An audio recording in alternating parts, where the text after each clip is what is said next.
الحمدللہ لأہلی والصلاة والسلام لأہلی اما بعد اعوذ باللہ من الشیطان الرجیم بسم اللہ الرحمن الرحیم الف لام میم ذالک الکتاب لا ریب فیہ ھدی للمتقین۔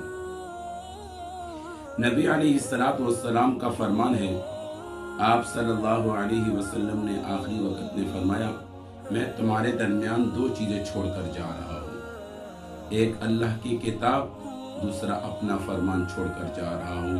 ان دونوں کو مضبوطی کے ساتھ پکڑنا، کبھی گمراہ نہیں ہوں گے۔ تو اللہ کی کتاب کو سمجھنے کے لیے کچھ شرائط بھی ضروری ہیں۔ الف لام میم، اس کا معنی اللہ ہی جانتا ہے۔ بعض نے اس کا ذکر کیا الف سے اللہ، لام سے جبرائیل، میم سے محمد صلی اللہ علیہ وسلم، یہ کسی ایک تفسیر سے اس کا ذکر نہیں ملتا۔ الف لام میم، اس کا معنی اللہ ہی جانتا ہے۔ ذالک الکتاب لا ریب فیہ، ذالک الکتاب، یہ وہ کتاب ہے، لا ریب فیہ، اس میں کوئی شک نہیں۔ اللہ کی کتاب کو جیسے کھولا جائے، سب سے پہلے اللہ کی کتاب کے اندر یہ ذکر ہے کہ مجھ سے جو استفادہ حاصل کیا جا رہا ہے، یہ یاد رکھنا، مجھ میں کسی قسم کا شک اور تردد نہیں ہے۔ یہ ذہن سے یہ باتیں نکال دو، ایک ایسی کتاب ہے، یہ ایک ایسی کتاب ہے جس میں کسی قسم کا شک نہیں ہے۔ ھدی للمتقین، ھدن ہدایت ہے، للمتقین واسطے متقین کے لیے، یعنی کتاب کے اندر سراسر ہدایت تو ہے، لیکن یہ ہدایت کیا ہر ایک کو سمجھ میں آ جائے گی؟ نہیں۔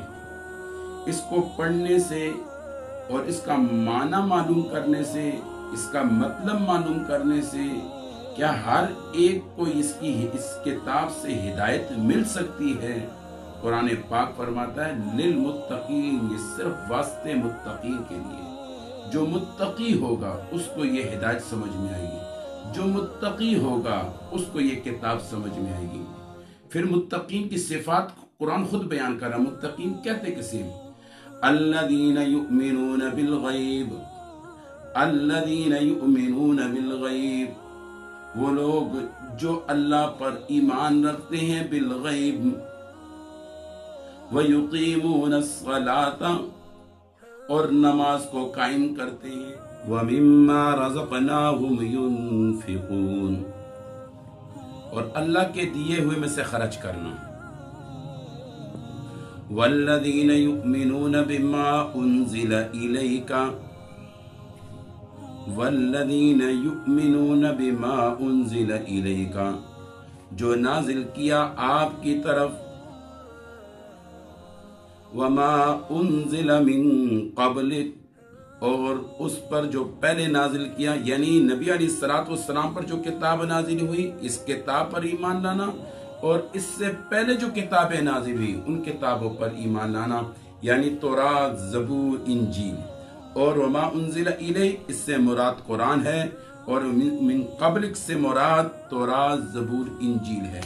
وَبِالْآخِرَةِ هُمْ يُوقِنُونَ، اور آخرت پہ یقین رکھنا، آخرت پہ یہ ساری صفات جس میں آ جائے گی وہ للمتقین کی صفت میں آ جائے گا، وہ متقین ہو جائے گا۔ جب انسان متقی ہو جائے گا پھر ھدن، اس کو ہدایت مل جائے گی۔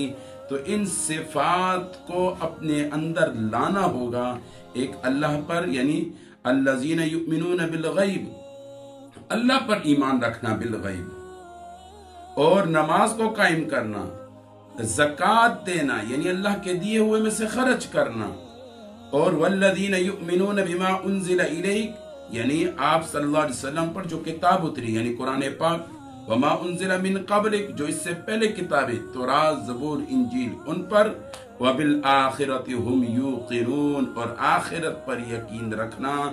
جب ان ساری چیزوں پر کامل یقین ہو جائے گا تو انسان متقی والی صفات پہ ڈل جائے گا۔ جب وہ متقی والی صفات اس کے اندر آ جائے گی، ھدن، اس کو ہدایت ملنا شروع ہو جائے گی۔ اللہ تعالی ہمیں ان صفات کا حامل بنا دے۔ وآخر دعوانا الحمدللہ رب العالمین۔